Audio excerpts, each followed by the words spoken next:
Okay, so we're in the next part now, and we're still busy talking about this thing. So please go check out the previous part to gauge your bearings, right? So, this thing with my ex-boyfriend, I'm still busy talking about it. And I was in my previous part explaining how it is that he threw everything away because he just would not allow himself to appear to be listening to me. And this was because of influences that came from his friends who were basically telling him, you're whipped and you need to basically put your foot down. And this was not just his friends that were telling him this, it was his dad. Just a climate of irresponsible male energy that is trying to tell a guy that has found a good thing that you need to basically show your strength to a woman by refusing to listen to her sometimes, even when she has all of your best interests at heart. I told you guys that the exes that my ex had prior to me were these gold-digging women that didn't care where money came from insofar as it was coming, and they did not care if my ex basically threatened his career, or not career, but his life, his future, by committing crimes in order to appease these women, because for them it was like, I don't care where the money's coming from insofar as it's coming. And when he met me, I was like, no, we're not going to do dishonest gains, right? So we moved in together. I told you guys about that because my mom decided that she's going to kick me out. Like I said, at that stage he had already quit drinking, so alcohol was not the issue. I was the one that every so often was like, downing a glass of wine. But the way that my ex-boyfriend was, guys, that's where, when we moved in together, I believe that's when witchcraft started coming at us from his friends, from jealous friends. Maybe on my side, women, but my relationship with my ex-boyfriend was broken up more than anything by his boys, by males, more than my jealous friends, more than anybody on my female side. The only female that basically was used in this regard, and even then it's because she was elevated or pedestaled by bad boys, bad men, was this lilac woman that basically passed him up prior to us coming together. And now that we were together, she started acting a fool. But there was a season when she calmed down because my ex would tell her, my girlfriend ain't happy. And this chick not only calmed down because she was being told, because my ex told her, she also started to calm down because other women, by the grace of God, in her life, told her, basically, like, who'd have thunk it, right? Her own friends were like, I said her name was Pinky, right? They were like, Pinky, you and Nonti could have been together, but you chose not to be with him. You knew what you wanted and you passed him up. Now he's got a girlfriend and you are literally agitating her. How would you feel if you had a man and somebody from his past life kept on calling him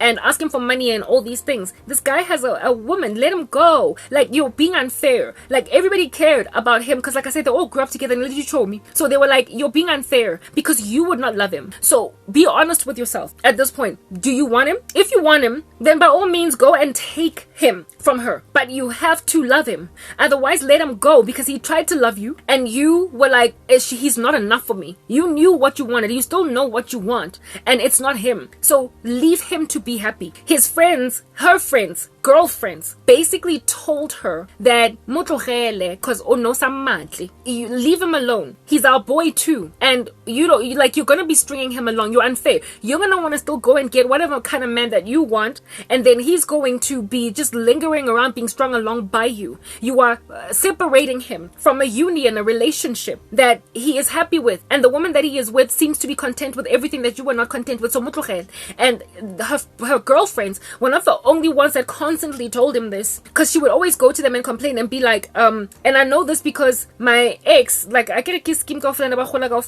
among her friends was another girl, right, that was sort of kind of one of those, a girl that gets along with all the guys type thing. And she would tell my ex that, hey, I said her name was Pinky, right? I was chatting with Pinky the other day, and she rocked up to me and she was busy complaining that your girlfriend is basically cutting her out of your life because she can't stand her when she calls you. But I told her that, but you didn't want him. So my ex-boyfriend relayed these stories to me because one of her friends told him that she went to them and complained that I am literally trying to sever their friendship, and then her girls made it clear to her that, but you know that you and Nonti can't be friends because y'all have a history and y'all have feelings for each other, but you're the one that don't want him. So you are literally like playing. Lena, personally, if I was a girlfriend of Nonti, I'd be annoyed with you. So her friends basically, when she thought that they would give her support, they rather, especially because they still cared for him, they were all friends, they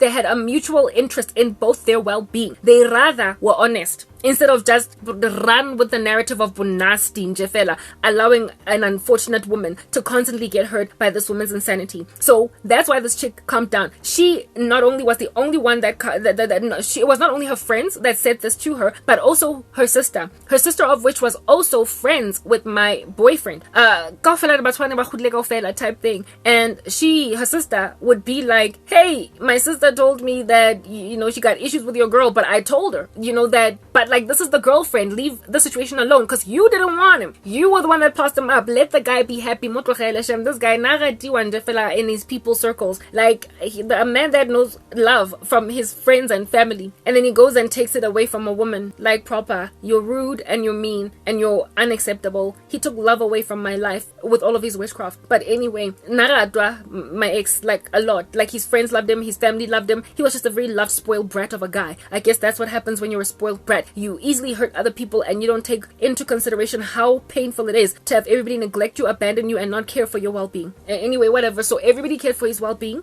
to a point of counseling his this woman with whom he had a thing away from continuing to hurt us, to a point where her own sister was also was pretty much honest with her. So basically her sister took my side. Okay, very well. Like I said, I met the sister first, right, before I finally met this woman. So this chick calmed down, but like I said, for 5 seconds she heeded the counsel of everybody for 5 seconds, but it didn't last. But during the time when she was like quiet, this chick just looking into the relationship and leaving my ex to be, and this was another thing. I believe these women told her, if you want him, go and shapa Karabo with the stina, go and cause Karabo to lose her man, then take her. And the way that she was so disinterested in a man that did not have wealth, a lot of money, she passed up even the opportunity to shapa me with a stina. And there was a time when she could have shaped me with a stinner, but it came to a point in her life when she no longer could shape me with a stinner, because my ex at that stage had so many near misses, so many calls with losing me, that he realized that, no, I'm sorry, this is it. If I was once confused, now I'm not. How long did it take for my ex to get there? Out of our 4.5-year relationship, I think 2 years. It took him 2 years to finally realize that even if that other girl were to come and be like, I want you and I'm ready for love, he would not go for her. He would much rather choose me. And the thing that made my ex finally put his foot down concerning this woman was the second time that we basically stayed together. All right, because we stayed together for the first time and then the second time, and the second time was so, oh goodness, like, oh yeah. Anyway, let's get into that now and talk about it. Right, we moved in together. My ex at that stage, this chick is calm, right, because she's been told relax, but his boys aren't calm. So women sort of kind of helped my cause along, women belonging to this female, and I don't believe any women came up against my relationship. If they did, I don't know nothing about it. Anyway, whatever. But who did come up against my relationship were his friends. When we lived together, the monster that came out of my ex, ay guys, the monster that came out.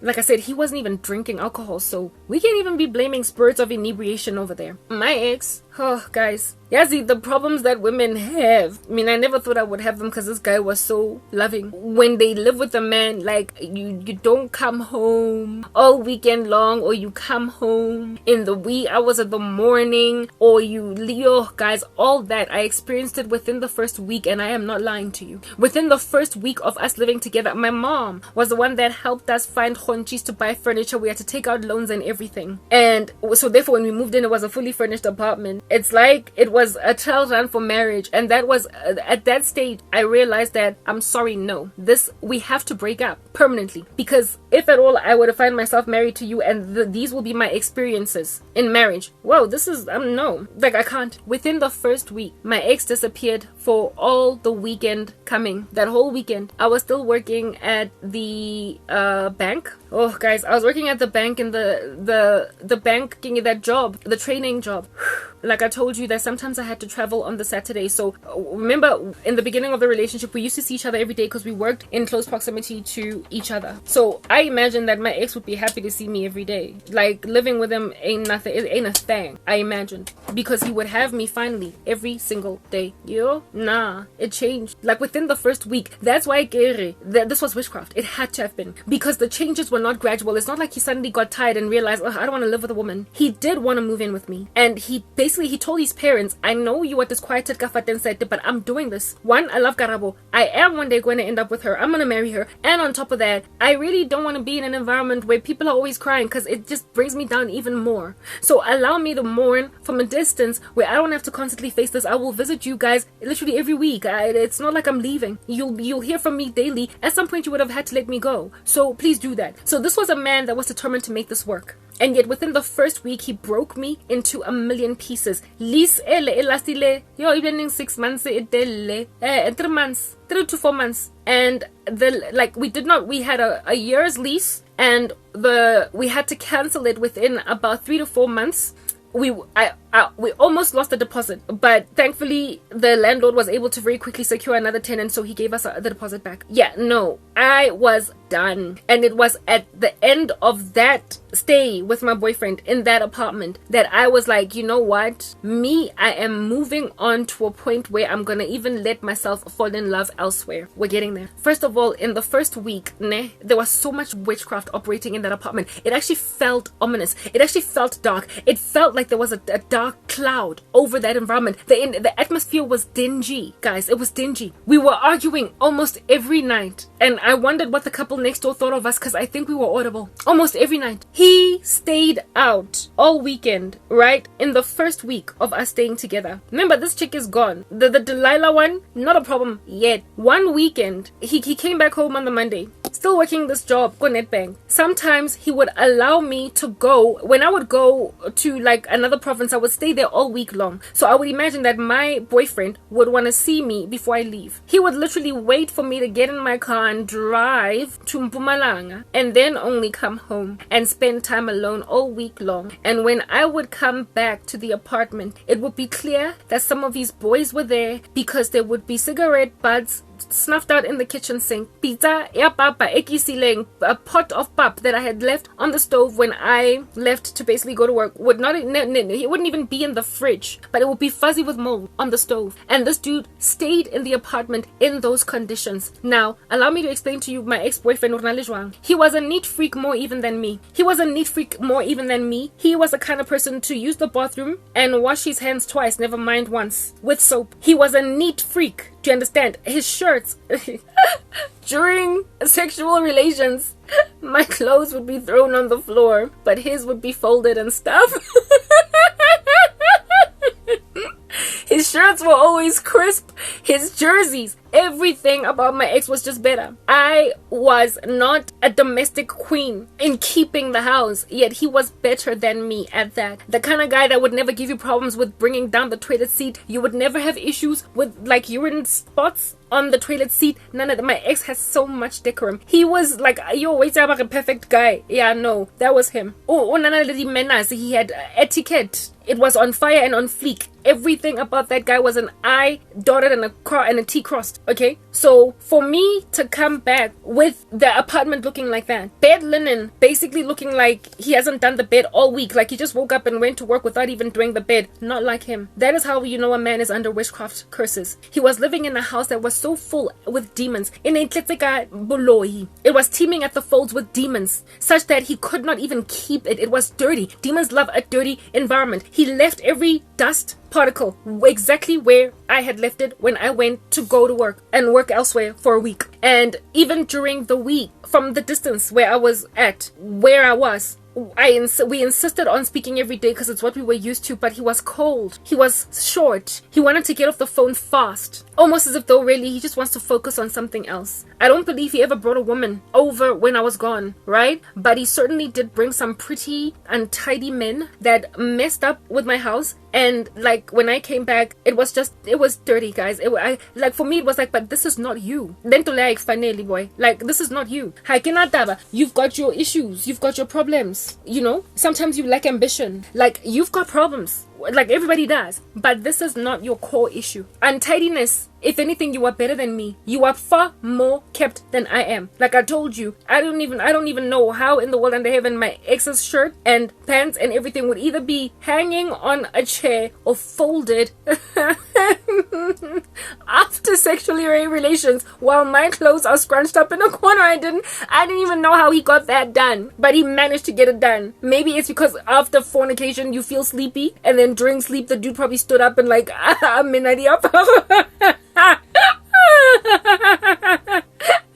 then went back to bed. Because he did not want to ruin his clothes. He didn't want his clothes to be irrecoverable, basically, from ruination. Yeah, no, a man like that. A man who, when we were even living together, the section of the wardrobe where I put my clothes, it's like my clothes were just kind of put there. Like I would fold them very lackadaisically and just kind of throw them all through. Like we're getting neat rows. One shirt per hanger, type setup thing. Shoes next to each other, 2 by 2. This is not the kind of man to leave a house looking like that, not even in the slightest. And I would come back and this would be the house, and I would not understand what in the world is happening. But at the time I didn't understand spiritual war. I was lost. I didn't know this was witchcraft. I just thought this is rubbish, and this guy, it doesn't want to live with me, and this guy is literally sabotaging this thing that we are doing. This guy is a menace. Like, it's that basic. No, we're not doing this. If at all this is how he lives with me, and in the first week he displays himself so wicked, how in the world under heaven am I ever going to be happy in a marriage? Like, if this is headed for marriage and this is what my marriage is going to look like, I don't want a house like this. I don't want a house this untidy. I don't want a house that's going to just be left in jalo when I go for a business trip for like a week and I come back and my husband has been home all week. My kids are going to drown in their own vomit, I'm not doing it. I'm not doing it. Yo, guys, like I said, 4 months. We argued a lot. We, like, almost every guys, during the time when we were living in this apartment, I don't know how many times, because we were living together, it was not so easy for us to just, it was not so easy for me to just keep on dumping him, to like be like, look, it's over. Because now we were living together. But I remember one time we were sitting stepsing. It was a duplex on the staircase facing down, and he was sitting next to me, and yeah, we had stopped. We had brought our voices. Well, my ex was never one to raise his voice. Usually was me, right? So I was like, my voice had calmed down, and now we were just sitting next to each other. And I said to him, you do know that this relationship cannot work, right? We're gonna end up not together. It can't work because look at the situation. And he just, like, with his face down, he nodded. He was like, yeah, no, it can't work. My ex-boyfriend never ever would have agreed to that at some point along the way in our relationship. Like I told you, every time we'd break up, he'd be like, karabo, no. Like, it doesn't make sense. He would say it doesn't make sense. And yet this time around, I was talking to him in this apartment that was full of demons that was sent to us by his friends. And I was like, you know this can't work, right? I mean, come on, it's obvious, it's clear. Because here it is that we can't live together, and he's facing down, and he's like, it can't work. It can't work. The next day, I guess we were still holding hands, making out, whatnot. But he, for the first time in his life, agreed that we have to break up. Something my ex had never done up until that stage. Yo, guys, yazi, mbuloi. It's a real thing. This happened perhaps like a year and a half or something into our relationship. This whole experience, right? Yeah, about a year and a half, maybe 2. And for the first time, he was prepared to let me go. That's what witchcraft does. And he was also very sad when he said that. Like, but I said the next day we were like back together again, basically just trying to make it work. It lasted 4 months. One time, okay, so how it is that we ended up moving out of there. That house was so full of demons. I remember one time we had like a get together drinking session with friends, blah blah blah. Everybody was there, and there were these random 2 females that came along with some other people, and I knew these 2 females. My ex knew them from long ago, blah blah blah. My ex and everybody left to go buy alcohol, even though he wasn't a drinker. And during the time when they were gone, they left me with these 2 females, and they were trying to recruit me into lesbianism. It's like Lendlu, guys. I couldn't even go into the garden at the back. The house itself was not haunted or whatever, but it's like our union in that space was doomed from the get-go because of witchcraft that was practiced by some people. I couldn't go into the garden at the back because I was scared of the grass, and like I imagined frogs and snakes were crawling in there, even though they used to mow the lawn every week, the complex maintenance type thing. We sat in that garden that I was scared to go out into, that I had never seen the outside of up until that date, and we sat on camp chairs outside there while I was having a conversation with these 2 girls. These 2 girls knew one of my ex-boyfriends, so we spoke about that ex-boyfriend briefly, following which we were then talking about other things. And then next thing, out of nowhere, like a bat out of hell, they started talking about what they would do to my body, how they would satisfy me in a way that my boyfriend just could not quite hit the mark. And I could not understand how we went from talking about my ex and life from the past and us having gone to high schools in the same neighborhood to now I'm being recruited to be a lesbian or a bisexual. They were inviting me into a threesome. Yazi, I was so uncomfortable. But I did not want to offend these ladies. I couldn't wait for my boyfriend to come back from wherever he was at with the people that he had gone to buy booze. I couldn't understand which level taking about lana. But the demons in that environment was so active that these women, whatever nefarious spirit of lust and sexual perversion in that regard was already operating in them, they decided to very inappropriately literally highlight it, raise it, bring it to the forefront in a woman's home where she lived with her man. I don't even think these women would have done that. And yet in that house, in that yard, they decided to recruit me into lesbianism. All I did was smile and nod until they left. And I don't even think I told I did. I told them, I was like, do you know, or let's say the two girls' names was Tebohole Lindy. I was like, do you know that Tebohole Lindy basically invited me into a threesome with them? Never mind you. They were like, they even went on to describe to me how much better they would be at doing stuff to me than you ever would be. And my boyfriend just basically laughed. He laughed, like he received it like it was a joke. But for me, it was eerie, it was creepy, and I was so disquieted ever since that day with what those women did that I felt dirty. I felt like there was something very spiritually wrong with that space. But like I said, I was lost. All I could do was just discern. But my discernment was off because there was no Holy Spirit in me. However, the whole time that I was in that apartment, something ominous was happening, and I know that the issue was not that apartment because ultimately my ex and I tried again. We tried again to live together because we actually wanted to be together and to test if at all we can one day be a married couple. We tried again and it didn't work again. But the thing that made me finally cancel the lease, unbeknownst to my ex, and I basically told him he's got a month to get out because I moved out. So the lease lasted 4 months. I moved out in month 3, headed towards 4 for the last month, and he was the one living there all by himself. He was living in that apartment all by himself. He could have gone home to his parents and that place be empty until it runs its course. Instead, he stayed there by himself. There was something so evil about that environment. I don't even know why my ex stayed there. And the thing that made me decide not to leave him was because of seeing how broken he was by the time that month ended. He was he was finished. It's like he was emptied by whatever was going on in that apartment, and I could not leave him. I could not finish this thing off. I couldn't leave him in that state. One, he was again mourning his brother. It was a very painful time for him. And secondly, like I said, that environment drained him. Something ate him alive in that place, and the emptiness that I picked up in him made me basically just hug him back and be like, okay, we're gonna stay together, but we can't live together, and we're gonna make this work. But before we even got to that place, something happened. So when we were living there, man, the thing is, South Africa, I don't know when under heaven you're gonna repent, right? One day my mom came to that apartment and asked for my bank card, right? Because she was loaning money from me, and she asked me for my PIN code, and I gave it to her very audibly. And my ex-boyfriend was there listening. I did not care because I trusted him. My mother then left. My mom ultimately brought my bank card back. But a week later, my ex-boyfriend disappeared from the apartment with my bank card and literally squandered over an entire weekend 2,500 rands from my account. What the heck, guys? This is I told you guys that my ex had a criminal streak, right? Yeah, that was him doing criminal things, now stealing money from his own girlfriend. And that weekend that he disappeared, he was with the friend, the apartment Yako Stubens Valley, the whole weekend, and he was busy literally swiping my card. I had to stop it at the bank. That's the only way that money would not stop leaking out of my bank account. I went to the police to open a case. I was so mad and I was not thinking straight, and the police officer woman there was like, oh sure. She literally was like, are you sure you want to open a case against your darling?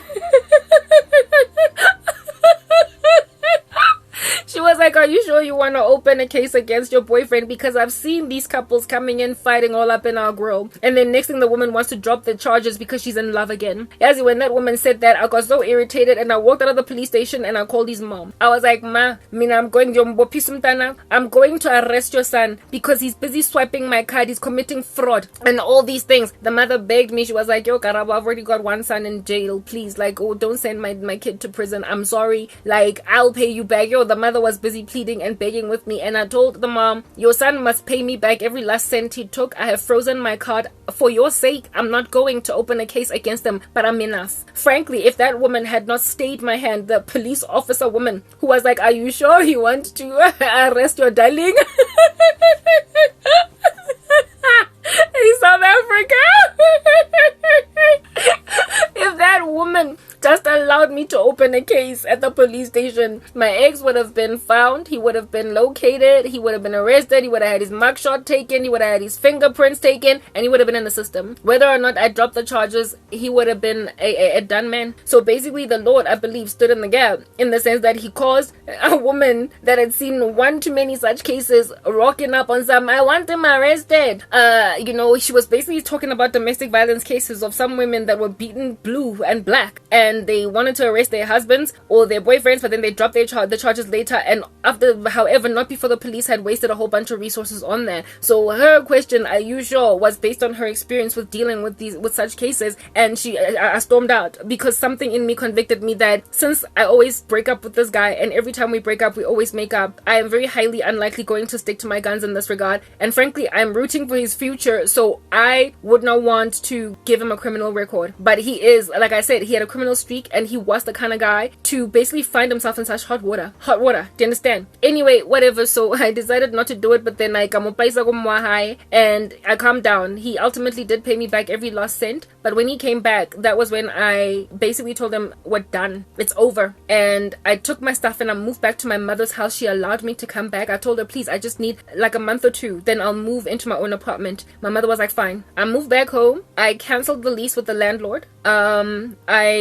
then I was like, you can do whatever you want, but you have got up until the end of, they say the month was July, you've got up until the end of July to get out of this place. He could have gone back home to his mother's house, because it was, I imagine, warmer there, more homely, more loving, but instead he stayed in that apartment the whole entire month while I was staying at my mom's, and we were broken up. We were, the whole month, it was over, we were done, and I was just finished and glad with him. And it was during this month that another guy, when I was in the learnership, Go Liberty Life, the very beginning of my career, there was this dude that just had these massive feelings for me. He had a mad crush, but I didn't like him at the time. He had dreadlocks, nang bora. I don't like men with hair, I don't like dreadlocks, I just like my men cleanly shaven, and he was all like spazzing over me and stuff, but I didn't like that he had dreads.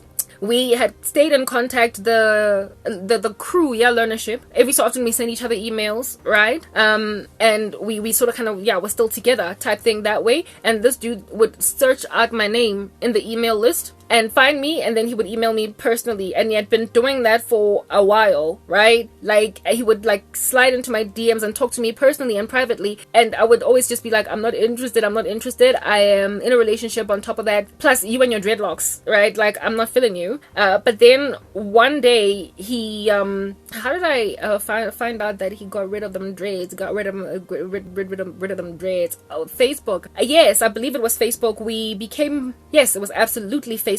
He invited me as a friend on Facebook, and I mean, he was my friend, but a friend that wanted more from me, definitely, type thing. So when he invited me on Facebook, I accepted, and then I saw on his Facebook, his pics, I noticed that he cut his dreads off, and I was like, whoa, did you grow into your head? Like, look at you, look so handsome. You know how when Shomla Dandala cut his dreads off, he just became so hot overnight, when before he just looked weird, like a little girly man? Yeah, no, this dude was like a Shomla on fire. I was like, whoa, he's looking so good. He's looking so good. And on top of that, he, like, had done well for himself and everything, and I was struggling with this guy that was like really unambitious, and I was trying to get him to get to a certain point, and this dude just kept on hammering and really just insisting with me on some, hey, let's talk, let me take you out for lunch and what have you. So I was like, I don't know, like, whatever. Because I found him cute on Facebook, I allowed him to I allowed him to get my number type thing, and we started to talk and what have you. And he, lo and behold, it